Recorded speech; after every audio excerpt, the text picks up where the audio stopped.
बिस्मिल्लाहिर्रहमानिर्रहीम। अस्सलाम वालेकुम दोस्तों, आज की इस वीडियो में मैं आपको क्रैंकशाफ्ट पोजीशन सेंसर की 5 निशानात जब वो ख़राब हो जाती है तो गाड़ी में कौन-कौन सी मसाइल आती है, इंशाल्लाह उस पर बात करेंगे कि आपने किस तरह ट्रेस करना है कि गाड़ी का जो मसला है वो क्रैंकशाफ्ट सेंसर की वजह से है। तो आज मैं आपको इस वीडियो में ये बताने वाला हूँ। तो चलिए दोस्तों शुरू करें। Pipes and update crankshaft position sensor.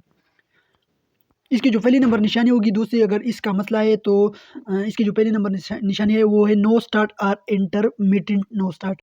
दोस्तों crankshaft position sensor timing system का हिस्सा है जो क्रैंकशाफ्ट की रफ्तार और पोजीशन की निगरानी करता है। जब फिस्टन ऊपर पहुंच जाता है या फिर नीचे जाता है तो ये सेंसर इस मालूमात को ईसीयू तक पहुंचाता है और फिर ईसीयू इस मालूमात इसकी सिग्नल को मद्देनज़र रखते हुए फिर वो इस सिग्नल को इस्तेमाल करते हुए ये तयन करता है कि कब ईंधन छिड़कना है और कब स्पार्क फराहम करना है।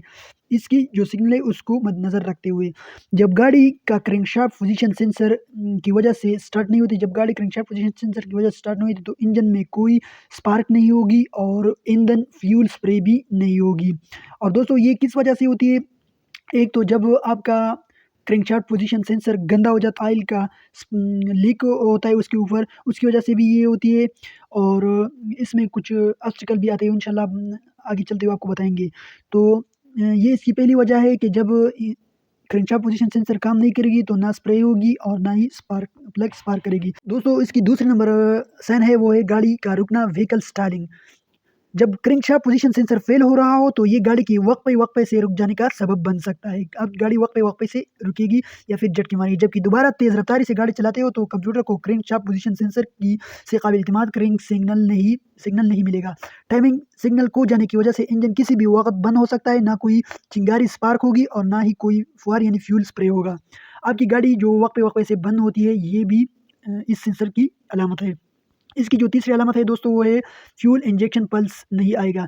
No fuel injection pulse. आपकी जो फ्यूल इंजेक्टर है उसमें पल्स नहीं आई तो आम बात है, जब सेंसर काम नहीं करेगा तो इसकी इंजेक्टर में फ्यूल की जो पल्स की वायर है उसमें पल्स नहीं आएगी। ये ख़राब क्रैंकशाफ्ट पोजीशन सेंसर की अलामत है। चेक पल्स बाय टेस्टर से पल्स चेक करें या फिर मल्टीमीटर से। अगर पल्स नहीं आ रही तो ये भी इसकी अलामत है। 4 नंबर जो इसकी अलामत है दोस्तों वो है नो आरपीएम मूवमेंट। आपकी आरपीएम जो है वो हरकत नहीं करेगी क्रैंकिंग की दौरान। आरपीएम सुई क्रैंकिंग के दौरान हरकत नहीं करते। कोई आरपीएम हरकत नहीं, इसका मतलब कि कोई क्रैंकशाफ्ट सेंसर नहीं या फिर क्रैंकशाफ्ट सेंसर जो है वो ख़राब है। यानी आपकी आरपीएम अगर क्रैंकिंग के दौरान हरकत नहीं करेगी तो इसका मतलब ये है कि ना तो या तो इसमें क्रैंकशाफ्ट सेंसर नहीं है और या फिर क्रैंकशाफ्ट सेंसर जो है वो ख़राब है। अब यहाँ पर है ये ज़रूरी नहीं है, इसका मतलब ये है कि तमाम गाड़ियों की इस्तेमाल के बतौर नहीं सॉरी या ख़राब हो। ये ज़रूरी नहीं है कि हर गाड़ी में यही मसला हो कि आपका निडल अगर हरकत नहीं करेगा तो इसका मतलब आपका क्रैंकशाफ्ट ख़राब है। ये ज़रूरी नहीं है, हर गाड़ी में यही मसला नहीं होता, लेकिन ये सिर्फ़ आपको गाइड करने के लिए कि कभी-कभार ऐसा भी होता है आपकी जो आरपीएम है वो हरकत नहीं करेगी।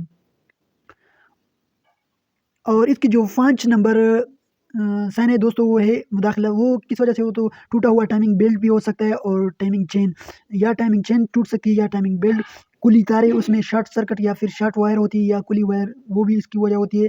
टूटा हुआ हार्मोनिक बैलेंस और क्रैंकशाफ्ट सेंसर पर कूलेंट और तेल वगैरह जब वो गंदा हो जाता है तो ये दोस्तों ये सब इसकी अलामत थी क्रैंकशाफ्ट पोजीशन सेंसर की। अगर ये फेल हो जाए तो ये अलामत ज़ाहिर होती है। उम्मीद करता हूँ ये वीडियो आपकी समझ में आ गई होगी। फिर भी किसी बात की समझ में नहीं आई तो वो कमेंट करके पूछ सकता है।